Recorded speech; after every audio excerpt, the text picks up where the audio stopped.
Hello, j'espère que tu vas bien. Alors aujourd'hui une vidéo devant la gare de Iwakuni, j'arrive jamais à retenir, qui est une gare aussi nulle que toutes les autres gares que tu peux trouver au Japon. Rien d'extraordinaire. Euh, on est parti d'Hiroshima et on est venu à Iwakuni par hasard bien évidemment. On a traversé, parce que Hiroshima c'est quand même une très grande ville qui s'étend pas mal. Et on a traversé pendant des kilomètres et des kilomètres de villes un peu comme celle-là, tu vois, enfin, où franchement, il n'y a pas grand-chose à dire, pas grand-chose à voir. Et, euh, et c'était assez ensevelissant, on va dire. À un moment donné, j'étais dans la voiture et j'ai dit, ah, j'ai besoin de beau, quoi. Il faut qu'on aille voir du beau, quoi. Heureusement, on s'est fait une Google Map list et puis on pousse à chaque fois qu'on trouve des trucs sympas sur la route. On se dit tiens, on pourrait peut-être passer par là, on pourrait peut-être voir ça et puis hop, on pousse des trucs. Et j'ai dit aux filles bon allez là on y va parce que c'était trop moche. Alors tu vas me dire qu'est-ce que tu fais devant la gare d'Iwakuni? Eh bien tout simplement parce que aussi fou que ça paraisse, il y a une chauve-souris qui tourne sur la place là. Bon alors bien évidemment je vais même pas essayer de te la montrer, déjà moi j'ai du mal à la voir de temps en temps.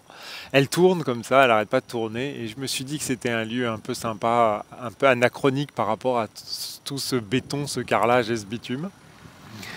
Et, euh, et en fait, on a atterri à Iwakuni.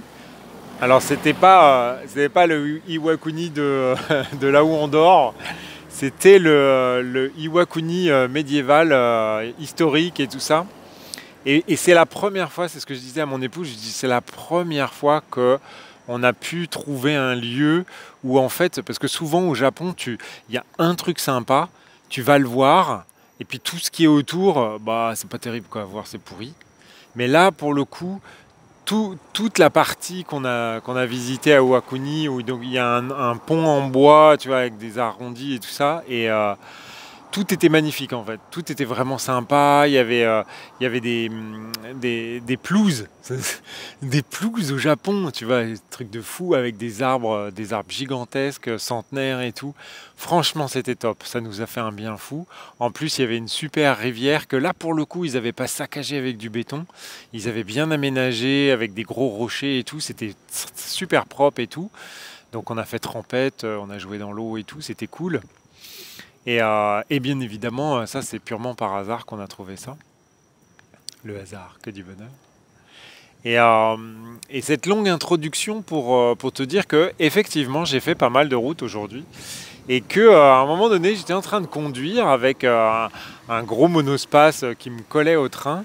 Et là je me suis dit mais en fait c'est intéressant parce que conduire c'est exactement comme dans la vie en fait. Déjà tu as toujours un gars qui veut aller plus vite que toi euh, et qui veut te le montrer en plus, tu vois. Et en fait, ce qui est intéressant, c'est comment tu te positionnes par rapport à ça. Est-ce que, euh, est-ce que tu prends ta place? C'est-à-dire, tu te dis, bon, ben voilà, je suis unique, j'existe, j'ai tout à fait le droit d'être sur cette route. Cette route n'appartient pas au mec de derrière, même s'il a un espèce de camion-tank plus gros que le mien. Euh, En plus, moi, je roule en suivant la limitation de vitesse. Donc là, pour le coup, j'ai encore moins d'état d'âme. Mais même, au pire, si tu avais envie de rouler à 30 sur une route à 50, pourquoi pas finalement. Euh, et euh, et c'est intéressant parce que tu, des fois, tu te dis, tu vois, le mec commence à devenir super près. Et là, tu te dis, bon, je suis quand même chauve, j'ai une bagnole de sport. Et si je pile, c'est un peu l'esprit cacou, quoi. Tu vois, je vais piler un bon coup, ça va le calmer. Et en fait, tu te dis, bah ouais, mais si je fais ça, en fait, je change mon comportement. C'est-à-dire que l'autre prend le dessus, c'est-à-dire que je dois m'adapter au comportement de l'autre. Et là, et dans ce cas-là, c'est lui qui est plus fort que moi, c'est lui qui gagne. Pourquoi moi, je dois changer mon comportement, m'adapter à lui, alors que finalement, j'ai le droit d'exister comme je suis? J'ai décidé de respecter la limitation de vitesse. Pourquoi pas, après tout? Et, euh, et je me suis dit, bah tiens, c'est intéressant à partager. En plus, ça se fera une vidéo un peu courte. pour pouvoir se dire, bah tiens, est-ce que dans ma vie à moi, je prends ma place? Est-ce que j'ai pas le sentiment qu'on me pousse? Est-ce que j'ai pas envie de donner un grand coup de frein histoire de faire chier? Parce que des fois c'est ça aussi, on peut être un peu taquin, on a envie de dire attends, c'est bon, j'ai besoin d'espace. Et, euh, et je pense que c'est intéressant.